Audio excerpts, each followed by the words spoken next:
Selamat pagi semuanya. Assalamualaikum warahmatullahi wabarakatuh. Waalaikumsalam. Bagaimana kabarnya hari ini? Semuanya sehat?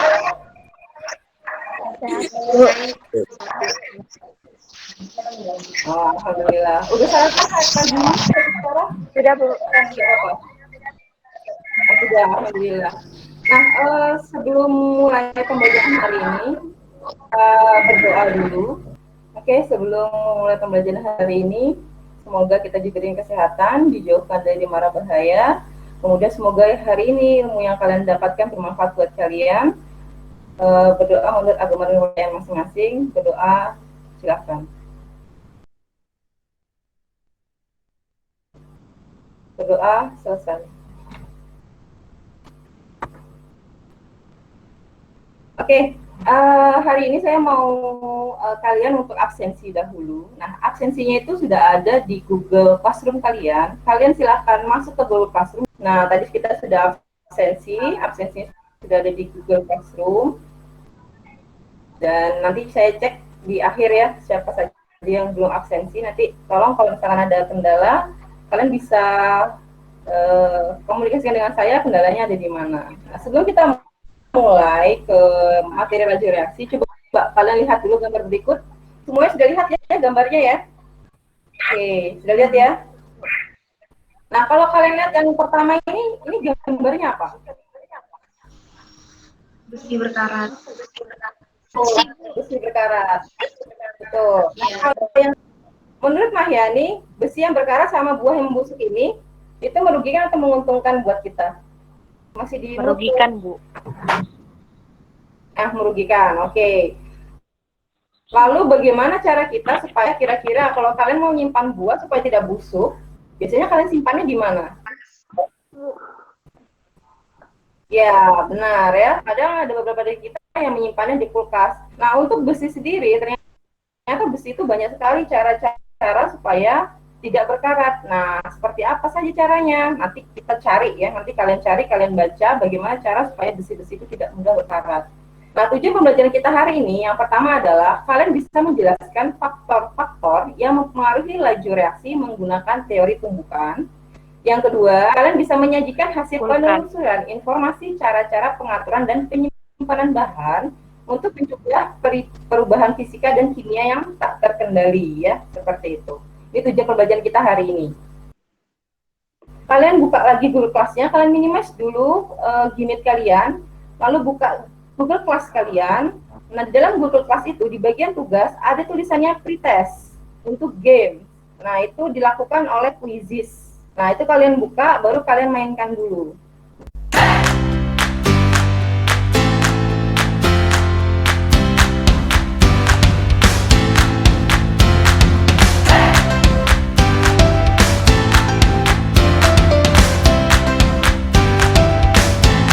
Ini gambar apa, Nak? Buah. Apel. Buah. Ini apel. Ini utuh atau bagaimana? Menurut kalian apa yang terjadi dalam proses ini? Pembusukan. Udah betul. Ya, ini sudah terbuka, kemudian dia busuk. Kalau yang ini gambar apa? Besi berkarat. Besi berkarat, betul. Kemudian yang ini gambar Petasan. Ya. Petasan. Nah, kalau saya tanya, di antara tiga ini, yang mana yang reaksinya atau prosesnya berjalannya lama? Yang mana di antara tiga ini yang prosesnya itu lama, butuh waktu yang cukup lama? Yang besi berkarat, itu. Tiga ini, yang mana yang reaksinya berjalannya cepat? apel. Buah. Tiga. Petasan, Bu. Kalau yang Petasan. Antara apel sama petasan cepat dan mana reaksinya? Kembang api. Kembang api, betul. Oke. Nah, kalau sudah, kita mau masuk dulu ke kegiatan. Kalian nonton dulu video berikut ya. Hari ini kita akan belajar mengenai laju reaksi. Laju reaksi adalah laju yang menyatakan ukuran kelajuan berlangsungnya reaksi kimia. Bagaimana semuanya sudah nonton videonya? Sudah, Bu. Sudah, Bu. Ya, oke. Sudah dibikin kesimpulannya. Tuliskan 4 poin penting dari faktor-faktor yang mempengaruhi laju reaksi. Kita coba cek dulu, kira-kira setiap dari kalian ini melihat tidak videonya ya. Yang terakhir coba kita ke Cindy. Ya, Bu. Ya, Cindy, coba sebutkan satu faktor terakhir yang tadi udah disebutkan temanmu, tapi ini satu yang terakhir nih, belum disebutin nih. Apa faktor yang mempengaruhi laju reaksi yang terakhir? Katalis, Kak, Bu. Katalis, betul. Oke, good. Berarti kalian memperhatikan videonya ya. Nanti kalian catat ya. Timnya yang pertama ada siapa saja? Mohon disebutkan anggotanya tim yang pertama. Cindy. Cindy, kemudian Ronald. Ronald, kemudian Robi. Cindy, Ronald, Dobi, dan satunya lagi siapa? Ya. Andra, oke, good job. Nah, di chat di WA timnya ya. Saya nanti cek timnya di grup WA kita.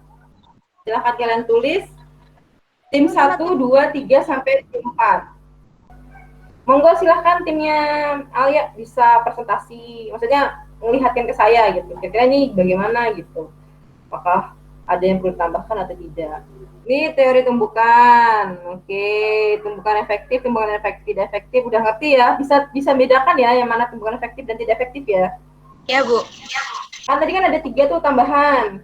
3 tambahan yang bagaimana kita nyimpan asam. Jadi cara pengaturan dan penyimpanan bahan untuk mencegah perubahan sifat kimia dan tak terkendali. Oke, bagus ya. Sudah cukup bagus, bagus sekali. Tim kalian sudah bagus, kreatif. Nanti tinggal kalau misalnya mau ditambah-tambahin gambar boleh, tambah-tambahin warna boleh ya. Presentasi saya mood dulu ya saya. Saya tim 3 beranggotakan Heni Aprilia, Alia Saputri, dan Mahyani.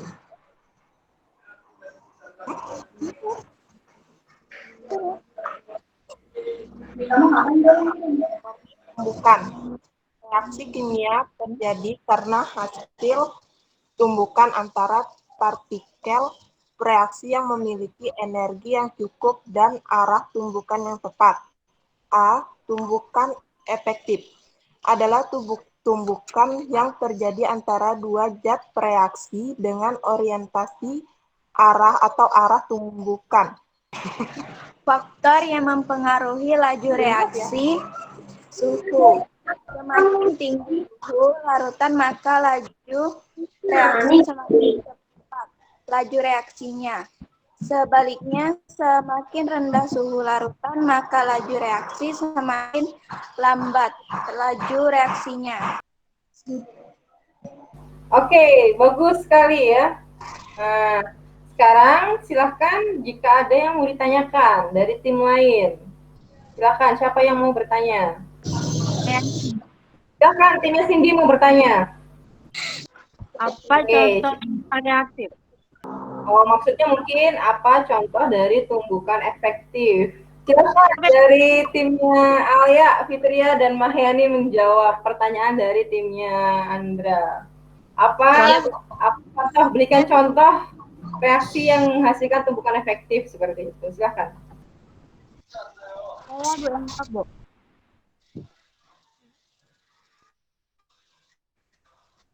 Tadi pertanyaannya apa contoh tumbukan efektif? Tumbuhan efektif itu dapat terjadi ketika energi kinetik partikel-partikel semakin bertambah. Contohnya itu seperti tadi yang ada di video itu, ada kan tablet dicampur ke tablet vitamin dilarutkan ke dalam air hangat. Di situ kan akan terjadi tumbukan efektif yang cepat terjadi.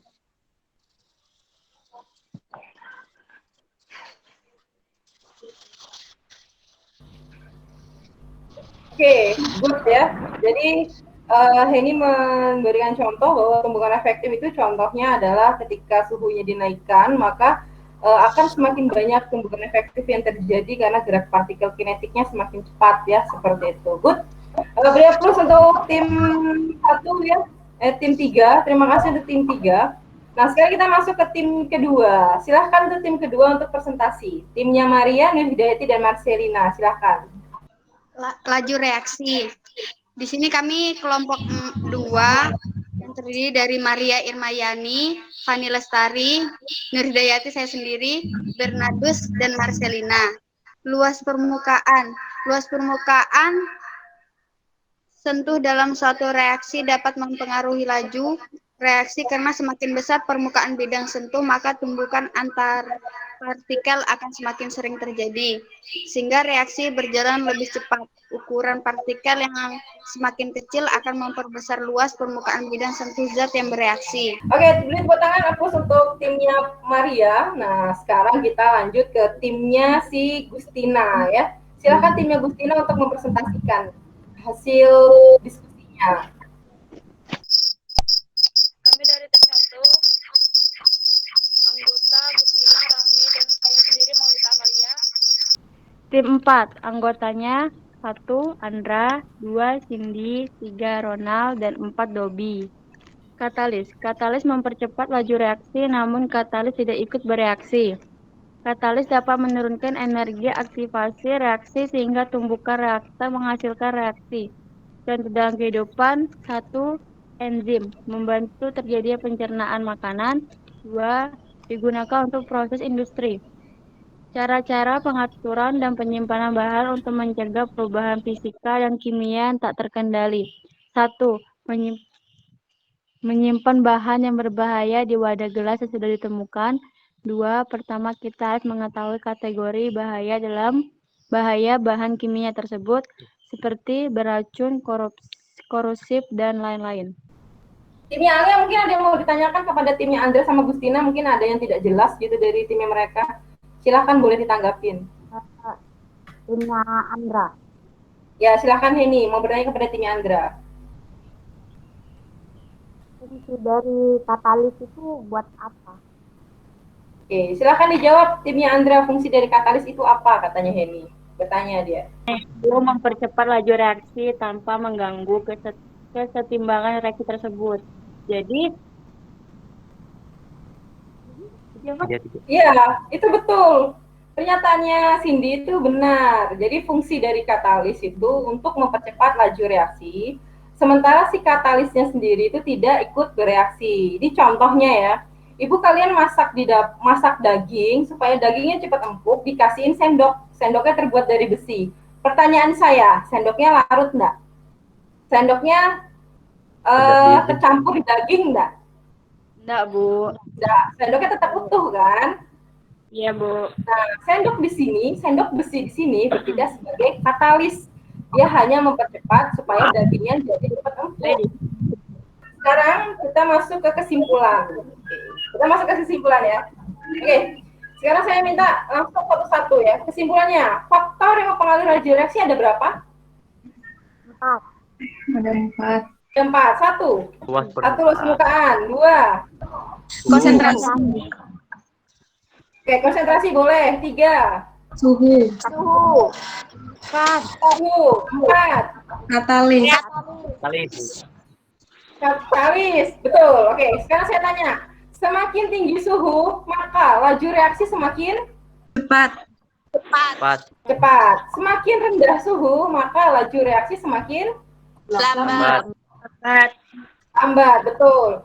Semakin besar konsentrasi, maka laju reaksi semakin cepat. semakin cepat, betul. Semakin kecil konsentrasi larutan, maka laju reaksi semakin Lambat. lambat, betul, good. Kemudian, luas permukaan. Semakin besar luas permukaan, maka laju reaksi semakin Cepat. cepat. Semakin kecil luas permukaannya, maka laju reaksi semakin Lambat. lambat. Good job.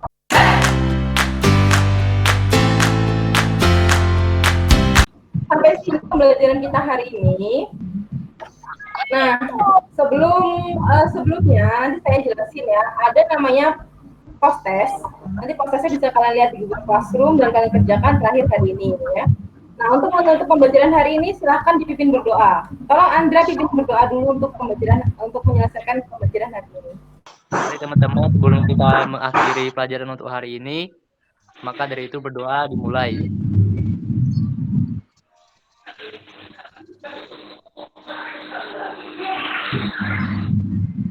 Wah, selesai. Oke, terima kasih semuanya. Nanti kita bertemu lagi di pelajaran berikutnya ya. Selamat istirahat.